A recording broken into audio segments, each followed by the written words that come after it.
আলহামদুলিল্লাহি নাহমাদুহু ওয়া নুসাল্লি আলা রাসূলিহিল কারীম। সুপ্রিয় দর্শক শ্রোতা ভাই বোন বন্ধুরা, আজ আমি আপনাদের উদ্দেশ্যে মানুষের মাঝে বিদ্যমান দুইটা বিপরীতধর্মী বৈশিষ্ট্য নিয়ে আলোচনা করব। আর এই দুইটা বিপরীতধর্মী বৈশিষ্ট্যের মধ্যে একটি হচ্ছে অহংকার তথা গর্ববোধ, আর অপরটি হচ্ছে বিনয় তথা নম্রতা। মহান রব্বুল আলামিন এই প্রসঙ্গে কুরআনুল কারীমের সূরা তোহার 43 ও 44 নম্বর আয়াতে উল্লেখ করেছেন, ইযহাবা ইলা ফিরআউনা ইন্নাহু তাগা ফাকুলা লাহু কওলাল লাইয়িনাল লাআল্লাহু ইয়াতাযাক্কারু আও ইয়াখশা। অর্থ হলো, তোমরা উভয়ে ফিরআউনের কাছে যাও, সে উদ্ধত হয়ে গেছে, আর তোমরা তার সাথে নম্রভাবে কথা বলবে, সম্ভবত সে চিন্তা ভাবনা করবে অথবা ভীত হবে। মহান রাব্বুল আলামিন এখানে মুসা আলাইহিসসালাম ও তার ভাই হারুন আলাইহিসসালামকে উদ্ধত ফিরআউনের সামনে কিভাবে কথা বলতে হবে সে শিক্ষা প্রদান করেছেন। আল্লাহ রাব্বুল আলামিন এখানে নম্রতাকে নির্দেশনা হিসাবে দান করেছেন।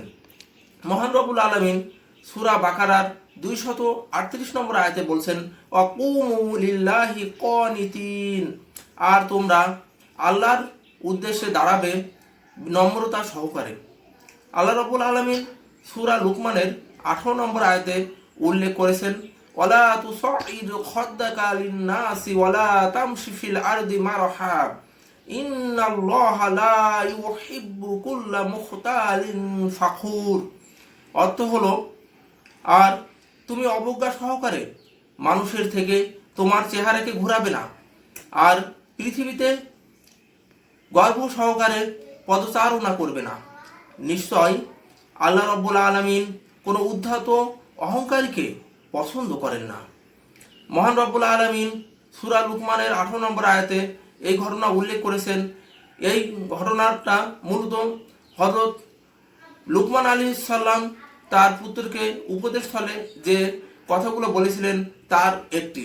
মহান রাব্বুল আলামিন লুকমান আলাইহিস সালামের উপদেশগুলোকে এত পছন্দ করেছেন যা আমাদের উম্মতে মুহাম্মাদের জন্য অনুসরণীয় হিসাবে এখানে কুরআনুল কারীমে উদ্ধৃত করেছেন।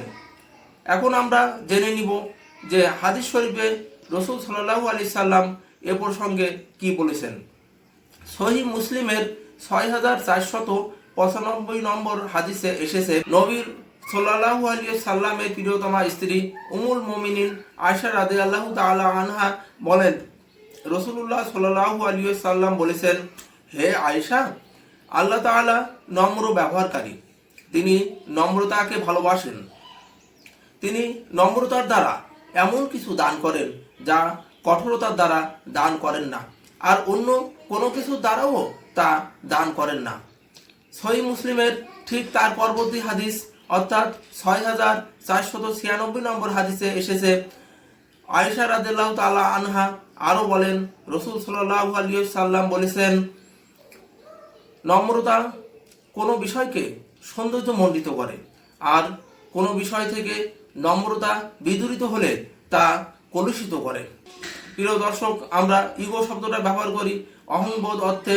Ego means evil goes where goes through your veins through your arteries, অর্থাৎ আপনার আমার শরীরের যে শিরা এবং ধমনীগুলো, সেই শিরা আর ধমনীগুলোতে যে রক্ত প্রবাহিত হয় তার মধ্যে দিয়ে শয়তান চলাচল করে যখন আমরা অহংকার করি।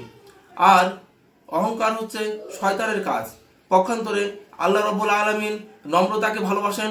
নম্রতা ও বিনয় আল্লাহ রাব্বুল আলামিনের একটা গুণাবলী। তিরমিজি শরীফের হাদিস নম্বর 1998, আব্দুল্লাহ রাদিয়াল্লাহু তাআলা আনহু থেকে বর্ণিত, রাসূলুল্লাহ সাল্লাল্লাহু আলাইহি ওয়াসাল্লাম বলেছেন, কোনো ব্যক্তির মধ্যে যদি সরিষার দানা পরিমাণ অহংকার থাকে তবে সে আল্লাহর জান্নাতে প্রবেশ করবে না। পক্ষান্তরে কোনো ব্যক্তির মধ্যে যদি সরিষার দানা পরিমাণ ঈমান থাকে তাহলে সে জাহান্নামে যাবে না। আসুন সুপ্রিয় দর্শক, আমরা আজকের আলোচনা থেকে একটা সিদ্ধান্ত গ্রহণ করি, আমাদের সমস্ত প্রকার অহংকারকে আমরা ছুঁড়ে ফেলে দিই। আমরা বিনয়ী হই। আল্লাহ রাব্বুল আলামিন আমাদের সবাইকে অহংকার পরিত্যাগ করে বিনয়ী তথা নম্র আচরণ করার তৌফিক দান করুন। আসসালামু আলাইকুম ওয়া রাহমাতুল্লাহি ওয়া বারাকাতুহু।